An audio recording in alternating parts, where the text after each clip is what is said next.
Conheça o Cotai Project. O Cotai Project pretende desenvolver um ecossistema financeiro global que dará 100% de anonimato, liberdade geográfica e financeira para todos os usuários de criptomoedas do mundo. O ecossistema consiste em uma corretora de criptomoedas, um banco digital internacional e um gateway de pagamento em cripto. Tudo isso dentro da Cotai Wallet. Não perca essa oportunidade e acesse o nosso site. Link na descrição do vídeo. E agora vamos para a situação das mulheres, correto? Vamos falar da condição feminina, começando por você, Holiday. Vamos lá. Maravilha. Vamos 3 lá. minutos. Bom, Mandy, a gente tem percebido cada vez mais na nossa sociedade mulheres que querem trabalhar, mulheres que querem ter a sua própria empresa, gerar a sua própria renda através do empreendedorismo. Nós temos diversas iniciativas, inclusive na iniciativa privada, para promover isso, inclusive para a formação de mulheres nesse sentido, para que elas possam empreender, gerar a sua renda, ter a sua vida independente e de forma que isso não seja incompatível com também ter uma família, também exercer o papel de ser mãe, estar dentro de casa e tudo mais. Só que você defende uma revolução, né? Você defende a revolução do proletariado, a revolução socialista. Como é que você enxerga estas lideranças femininas que promovem medidas em prol do empreendedorismo, em prol das mulheres que querem ser grandes mulheres capitalistas e exemplos não só aqui no Brasil, como no mundo? Para deixar a pergunta bem objetiva, vou ficar só nesse minuto. Então tá, pode ir, Mandy. Tá bem. Não, eu acho que esse é um tema fundamental que está relacionado com o debate do emprego, certo? E da dificuldade que é hoje o acesso a um emprego digno, que tenha um salário digno também, para as pessoas poderem ter uma vida digna. E diante desse cenário, dessa dificuldade que está se aprofundando com a crise capitalista, de fato, as pessoas recorrem a uma série de métodos e jeitos de sobreviver. Gente, o que mais tem é gente fazendo bico, vendendo bolo de pote, achando formas para poder se sustentar e sobreviver, e ter grana. Inclusive mesmo aquelas pessoas que já têm emprego, que fazem isso no turno que não tem, fazem isso conciliando com a faculdade nos períodos do noturno.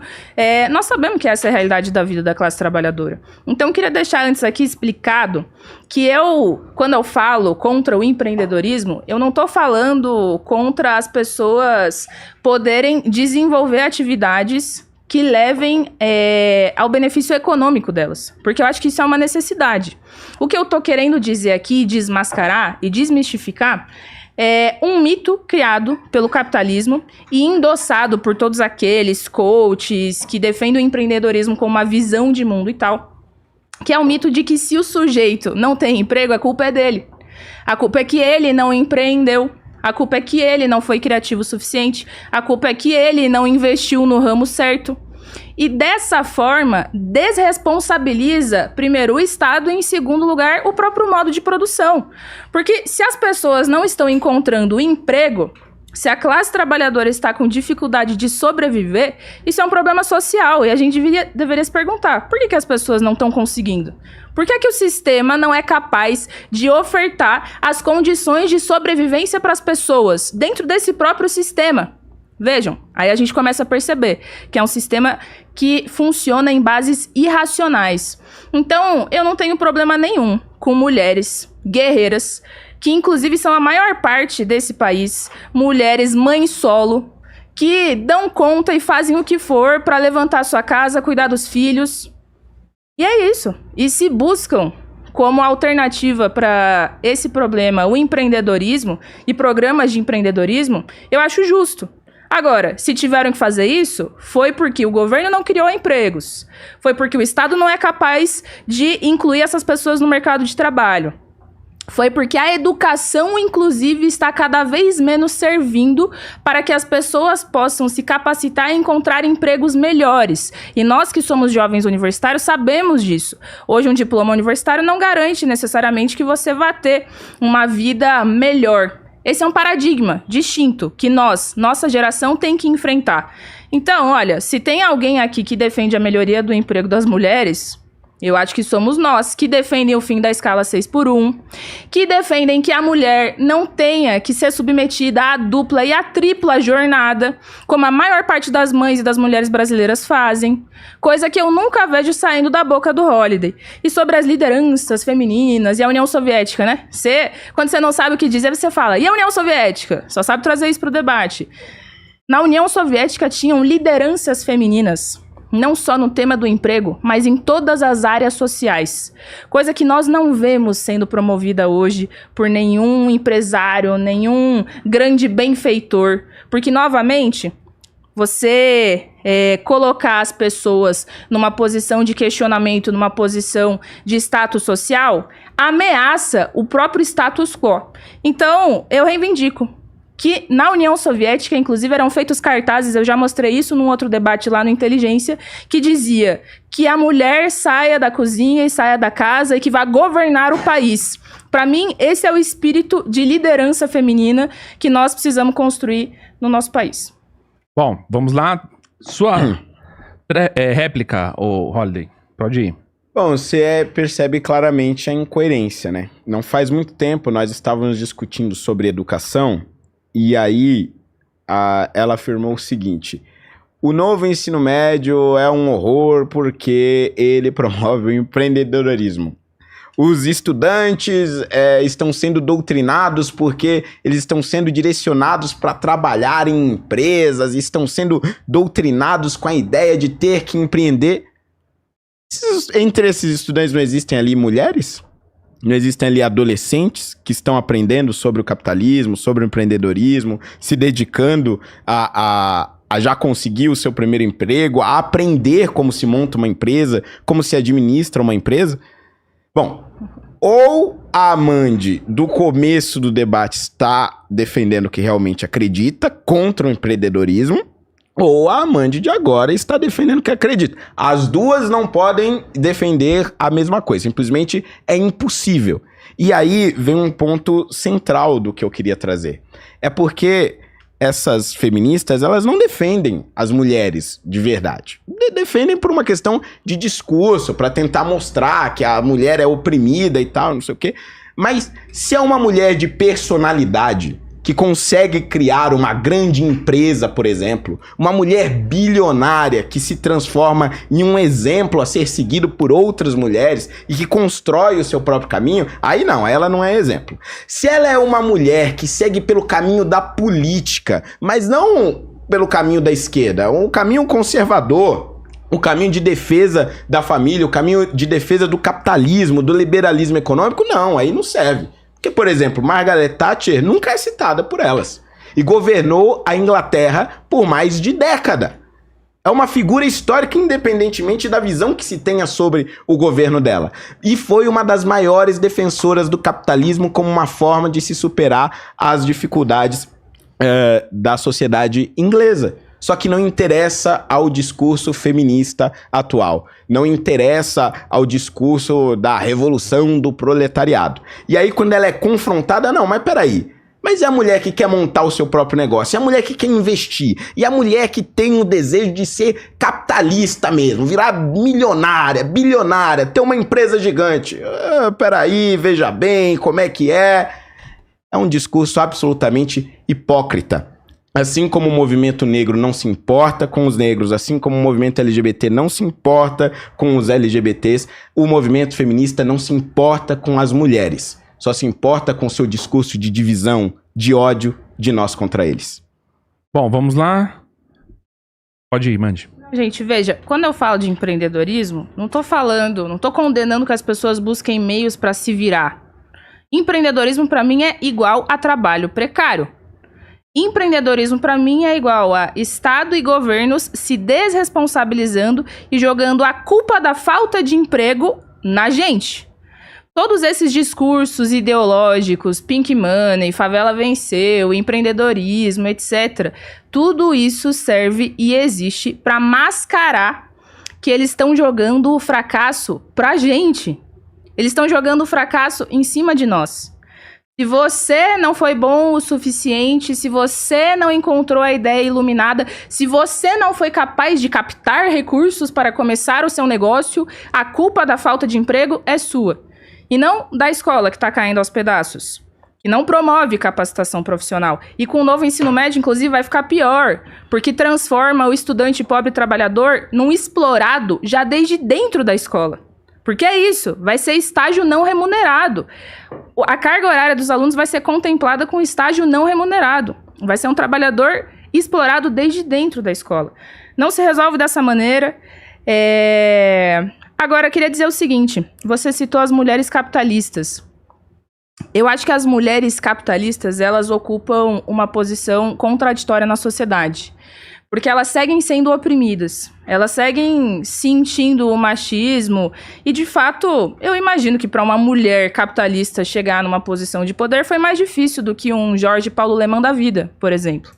A questão é que para ela chegar lá, ela teve que pisar em cima de várias mulheres trabalhadoras. Essa é a verdade. E essa é a contradição dela. Por isso que você vai ver, na casa das mulheres burguesas e capitalistas, sempre uma empregada doméstica. E está sendo super explorada. E a maioria das empregadas domésticas no país, inclusive, são mulheres negras. Por isso que enquanto as mulheres capitalistas podem andar de carro, etc, etc, a mulher da classe trabalhadora que trabalha na empresa dessa mulher capitalista está dentro do metrô por 1, 2, 3 horas sofrendo assédio. Está passando por uma série de coisas no seu percurso na cidade, no trajeto da casa para o trabalho, uma série de situações machistas. É por isso que, inclusive, também não existe salário igual para trabalho igual. Embora isso seja um direito, em teoria, garantido na Constituição, não é o que ocorre na prática. O ranking dos salários é, em primeiro lugar, o salário mais alto é do homem branco, em segundo lugar, da mulher branca, em terceiro lugar, do homem negro, e em quarto lugar, da mulher negra. Isso não é por acaso que as mulheres ganhem menos. Tem a ver justamente com o fato de que mulheres são vistas como inferiores. E eu te pergunto, mulheres capitalistas, por si só, são capazes de lutar contra isso ou corroboram justamente esse sistema de opressão e de exploração responsável por criar uma série de mazelas, dentre elas a própria desigualdade salarial? Porque o capitalismo se beneficia disso, gente. O capitalismo se beneficia. Quando o capitalismo cria a opressão, o machismo, por exemplo, e joga mulheres contra homens, ele se beneficia. Porque significa que a gente está mais fraco diante da necessidade da gente se unificar para lutar contra ele. Ele se beneficia, inclusive, economicamente. Quando é isso? Reduzir o patamar do salário de uma mulher significa que você pode reduzir o patamar do salário geral.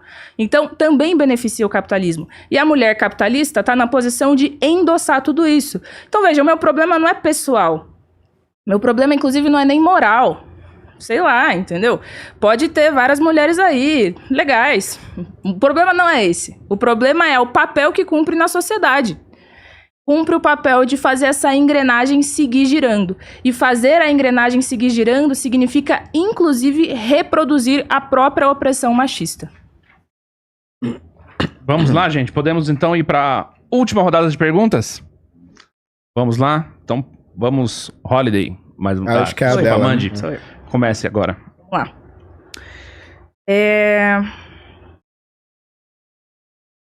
Não, eu pensei, são vários temas que daria pra gente debater sobre essa temática, mas eu pensei em um que junta alguns dos temas que a gente debateu ao longo de hoje.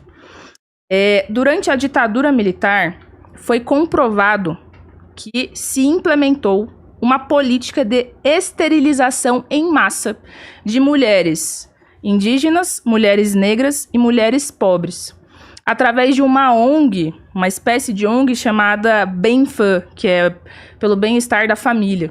Foi uma das primeiras empresas de planejamento familiar. O IBGE, na época, nos anos 80, fez um levantamento sobre os métodos contraceptivos utilizados no país e percebeu que 71% de todas as mulheres da sociedade eram casadas e destas, 44% eram todas estéreis, porque tinham passado por métodos, cirurgias que esterilizaram essas mulheres. E a maior incidência desse percentual de esterilização foi no Maranhão, que na época era o estado mais negro do nosso país. Agora, a ditadura militar tinha relação com este programa, esta ONG chamada Benfam. Porque a ditadura militar implementou este programa de controle familiar e, inclusive, ofereceu incentivos para que fosse implementado nos municípios e a nível federal. Isso é comprovado. Eu quero saber de você, Holiday. Eu acho engraçado que você condena a ditadura, mas eu nunca vi você falar sobre esse aspecto da ditadura, que condenou, em especial, as mulheres pobres, negras, indígenas e trabalhadoras a uma situação de esterilidade. Vamos lá. Holiday, pode ir, 5 minutos. Eu acho realmente inacreditável que uma feminista abortista tenha coragem de falar aqui de um programa, um suposto programa de esterilização de pobres. Vocês defendem abertamente matar crianças pobres. Quando vocês defendem um aborto, é disso que nós estamos falando. Vocês dizem, a mulher tem o direito de abortar, porque se ela não tiver condições... Epa! De quem nós estamos falando aqui? Quem é a mulher que vocês querem que aborte? A que está na periferia. A que tem filhos negros. Não, esta mulher, ela tem que ter acesso ao aborto, ela tem que ter consciência do aborto, ela tem que ter, muitas vezes, o incentivo ao aborto, porque ela não vai ter condições de criar aquela criança, ela não vai ter condições de dar um futuro melhor para ela. É isso que vocês defendem, e não é durante o regime militar, não, é hoje, é agora, no dia de hoje, é no Brasil, é nos Estados Unidos, é na Europa, é em toda a América do Sul. Vocês defendem matar crianças pobres. E as consequências para a mulher depois do aborto? Que se dane. Aí o feminismo não se importa. Nós estamos falando aqui, de 34% das mulheres, isso dados de 2013, que após praticarem o aborto entram em depressão. 44% entram em quadro de ansiedade. 18% com sintomas de estresse pós-traumático. Mas não. O aborto é a melhor solução para que nós resolvamos o problema das mulheres no Brasil. Pelo amor de Deus, você tentar falar aqui de esterilização chega a ser uma ofensa à inteligência de quem está nos assistindo. E é preciso que se diga com todas as palavras, porque muitas vezes a pessoa fica, não, mas abortar é matar. Veja bem, nós estamos falando de uma vida, gente. É óbvio que a vida da mulher importa, é óbvio que nós precisamos nos preocupar com a vida da mãe. Mas o que essas pessoas estão dizendo é que a mulher pobre tem que matar o seu filho porque o capitalismo lhe impõe uma realidade que não lhe permite criar. E ai de quem tentar apresentar alternativas.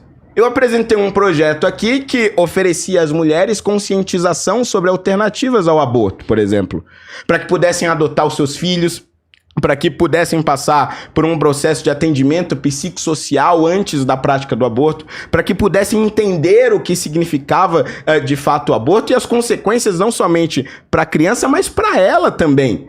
Para que ela entendesse que existe um outro mundo além deste mundo da morte. E existem diversas instituições, como a instituição Guadalupe em São José dos Campos, que acolhem mulheres que desistem de abortar e mostram para ela esses caminhos. Mas a militância feminista não. A militância feminista insiste em querer matar crianças. E aí tenta aqui falar de esterilização durante o regime militar. Tenha santa paciência. Pronto, vamos lá. Mandy, pode ir. Podem ver que o Holiday tá sem resposta, né? Ele respondeu uma coisa que não tem nada a ver com a minha pergunta. Tem nada a ver com a minha pergunta. Aborto não é esterilização. São coisas diferentes. Porque, inclusive, cirurgias e métodos contraceptivos que levam uma mulher a ficar estéril fazem com que a mulher não possa escolher exatamente, né? Se ela vai engravidar dali em diante ou não. Ela simplesmente teve essa possibilidade eliminada. O aborto é uma questão de escolha. Agora, o que eu acho engraçado é que enche a boca pra falar de aborto, União Soviética, Lula, PT, um monte de coisa, e fala que a gente que defende métodos e práticas nazistas, etc., mas são vocês que exaltam a ditadura militar, e foram vocês que, na ditadura militar, estavam contra que as mulheres, em especial negras, indígenas e pobres, pudessem ter filhos. Eu pergunto a você que está assistindo, se isso aqui não é uma metodologia das mais nojentas de darwinismo social, que quer impedir a reprodução de todo um setor da sociedade. Foi isso que a ditadura militar fez. Foi isso que fez com as mulheres pobres da classe trabalhadora. Foi isso. Impediu um setor da sociedade de poder se reproduzir. 44% de todas as mulheres eram estéreis, em especial no Maranhão, o estado mais negro. Sobre isso, Holliday não sabe falar nada. Não sabe falar nada. Vamos lá? Holliday, sua vez. Bom, pra deixar claro, tá, gente? Se este fato é real, eu não sei. Eu realmente não conheço essa história. É só você pesquisar. Mas, não, vou pesquisar. Mas se é real, óbvio que eu sou contra. Não existe uma defesa nesse sentido. Eu nem conheço alguém que consiga defender isso. Até porque realmente é um absurdo. Mas o meu ponto essa é uma discussão sobre um suposto fato histórico. Não é um eu suposto, estou é um falando fato histórico. Da realidade. Que você a não realidade sabe de não é hoje. suposto. É só que você não sabe. Eu não sei, eu vou pesquisar. Agora, a questão é a realidade de hoje. A realidade de hoje é o que vocês defendem. Se a ditadura defendeu a esterilização de mulheres no passado, perfeito, vamos condenar. Ótimo, um fato histórico terrível, não queremos que repita. Mas o que nós precisamos acabar hoje é com a militância pró-morte de vocês. O que nós precisamos acabar hoje é com a morte de crianças inocentes, que nada tem a ver com disputa ideológica, que nem sabem quais são as ideologias que existem no mundo, que sequer conheceram o mundo e que vocês querem matar antes de terem assumido a vida. É disso que eu tô falando. O meu ponto independentemente das discussões sobre o que aconteceu no passado, o que acontece hoje, o que a militância de vocês defende hoje é absolutamente grotesco e igualmente repudiável. Porque nós estamos falando de pessoas inocentes que não têm como se defender e estão tendo o seu direito de viver tiradas simplesmente por uma questão ideológica. A ideologia está se sobrepondo à vida. Isso é absolutamente repugnante e era isso que eu estava me referindo.